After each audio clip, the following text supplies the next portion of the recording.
반갑습니다. 석소장입니다. 자, 오늘은 오랜만에 공학계열의 합격 사례에 대해서 다루어 볼까 합니다. 연세대학교와 고려대학교 신소재 공학과, 성균관대학교 공학계열, 그리고 광주과학기술원 지스트 기초교육학부까지 최종 합격 4관왕, 대구경북과학기술원 디지스트 서류 합격을 포함을 하면은 5관왕을 달성한 공학계열의 정석적인 합격 사례이니까 신소재 공학과뿐만 아니라 공학계열을 지망하는 학생들이라면 오늘의 컨텐츠를 한번 잘 참고를 해보시는 것을 추천드리도록 하겠습니다. 그럼 바로 시작을 해보도록 하겠습니다.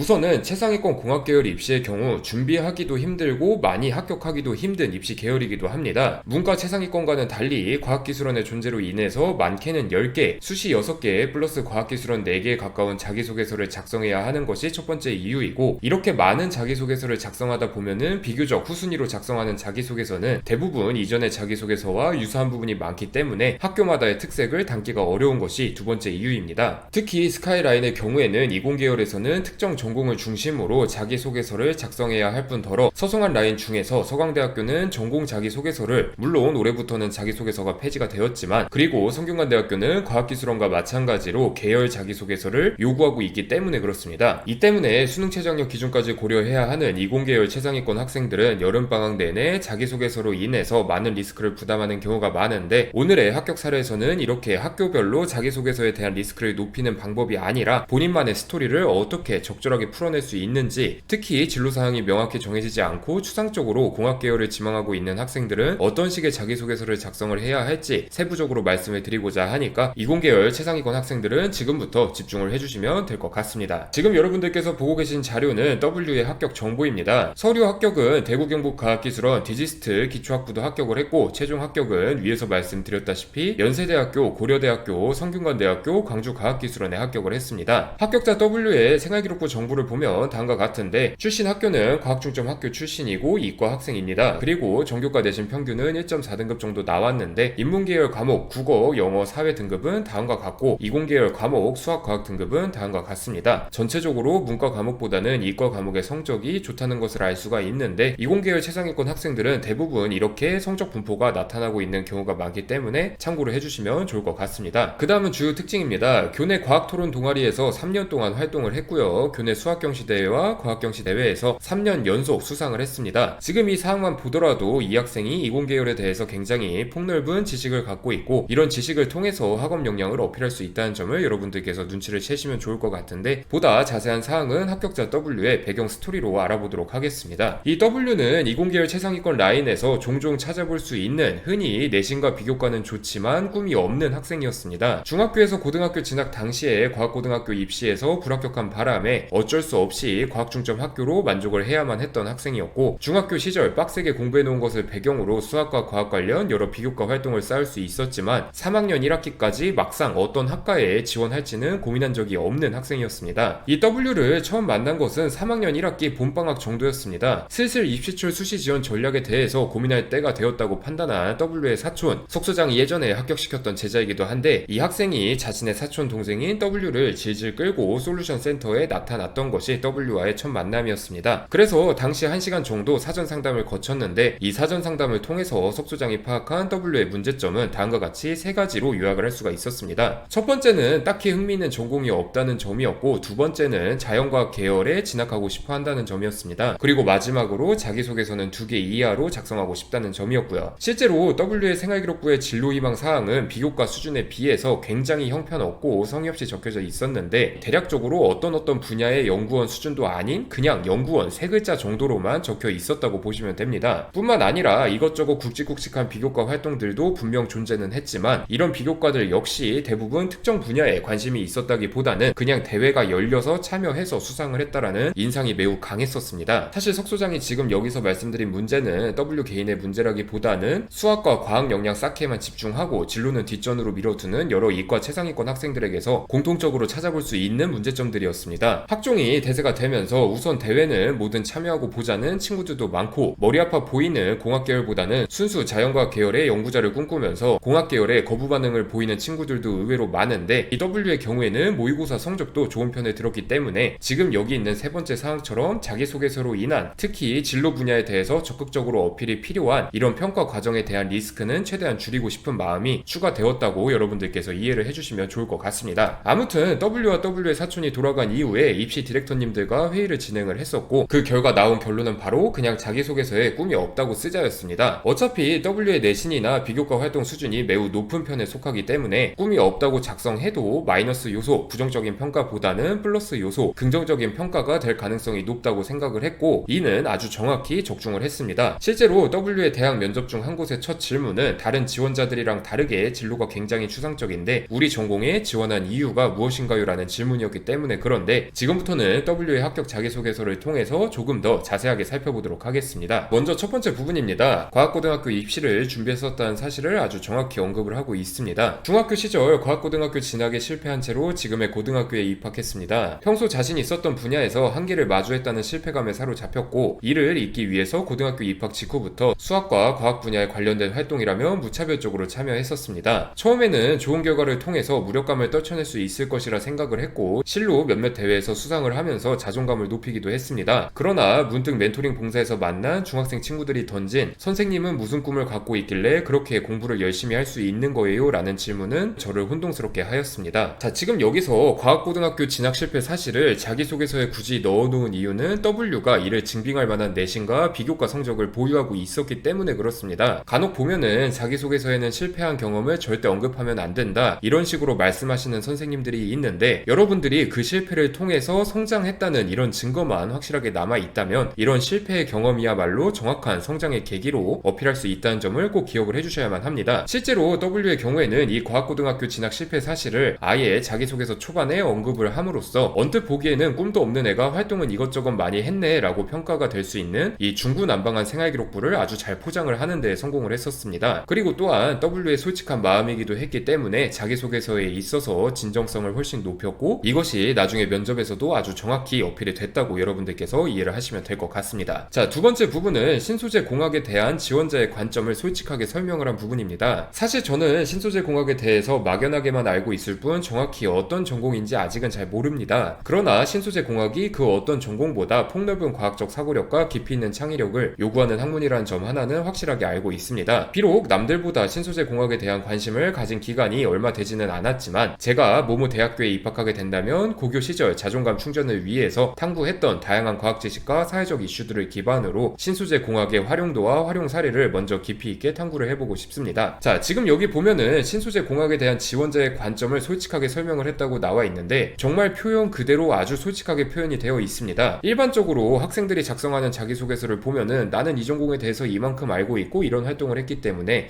입학사정관님들은 저를 선발을 하셔야 됩니다, 이런 식으로 어필이 되어 있는 경우가 많은데, 지금 이 W의 경우에는 다른 지원자들과는 아예 다른 관점으로 나는 신소재 공학에 대해서 자세하게 알지는 못한다, 다만 내가 이런 신소재 공학을 준비를 할 수 있는, 공부를 할 수 있는 역량은 다 갖추고 있기 때문에 조금만 기다려주면 부족한 부분을 충분히 보완을 해내겠다, 이런 식으로 어필을 하고 있습니다. 지금 W가 이러한 방식으로 접근할 수 있었던 가장 큰 이유는 신소재 공학의 전공 적합성에 대한 특성 때문에 그렇습니다. 신소재 공학의 학문적 특성은 다른 공학계열 전공보다 잡다한 지식이 굉장히 많이 필요하다는 점입니다. 전공 자체가 크게 정보화 신소재, 나노 신소재, 에너지 환경 신소재, 그리고 바이오 신소재로 구분이 되어 있기 때문에 학과 자체 측면에서도 하나에 대한 깊은 관심보다는 여러 가지에 대한 폭넓은 관심을 갖고 있는 학생들을 좋아하는 경향이 굉장히 강하게 나타나는데, W의 자기소개서에는 본인의 솔직한 이야기와 더불어서 이런 신소재 공학에 대한 전공 적합성이 아주 잘 적용이 되어 있다고 여러분들께서 이해를 하시면 될 것 같습니다. 한마디로 W가 솔직하게 말한 것이 오히려 부정적인 요소가 되기보다는 이 W가 최상위권 대학의 신소재 공학과에 모두 합격할 수 있었던 이유라고 여러분들께서 판단을 해주시면 될 것 같습니다. 자, 그래서 오늘의 내용을 요약을 해보자면, 꿈이 없어도 학생부 종합전형 합격은 가능하다고 요약을 할 수가 있습니다. 특히 올해 입시를 치르는 학생들부터는 생활기록부에 진로희망 사항이 기재되지 않기 때문에 자신만의 학과 관심도를 어필하는 방법에 대해서 고민하는 학생들이 굉장히 많을 것으로 예상이 되는데, W의 자기소개서는 이런 측면에서 굉장히 좋은 합격 자기소개서 예시이기도 합니다. 추상적인 진로희망, 그리고 진로희망 사유에도 불구하고 공학계열에 대한 기초 역량을 바탕으로 지원 학과의 정체성과 본질을 전공 적합성으로 정확히 연결해냈기 때문에 그런데, 더군다나 신소재 공학에 대한 관심도보다 스스로의 고등학교 3년이 어떤 가치관에 의해서 어떤 식으로 형성되었는지를 설명함으로써 지원자에 대한 확실한 인상까지 남겼기에 더더욱 좋은 사례라고 할 수가 있습니다. 이 W의 사례처럼 공학계열 기반, 그리고 특정 전공 중심 자기소개서의 방향성이라는 것은 생각보다 복잡하지 않습니다. 이공계열 전반에 대한 관심도가 어떻게 형성되었는지를 솔직하게 어필할 수만 있다면 굳이 특정 전공에 대해서 꼬리를 살랑살랑 흔들지 않아도 전공 적합성이 성립될 수 있도록 기재할 수 있다는 점을 여러분들께서 꼭 참고를 해주셔야만 합니다. 오래전부터 해당 학과를 열망해왔다고 해서 무조건 합격하는 것은 절대 아니며 해당 학과의 전공을 공부할 수 있는 역량과 공부하고 싶어 한다는 의지가 자기소개서와 생활기록부에 아주 적절하게 어필이 되어야 합격할 가능성이 높아진다는 것을 여러분들께서 꼭 기억을 해주시면 좋을 것 같습니다. 그러면 오늘의 컨텐츠는 여기서 마치도록 하겠습니다. 감사합니다.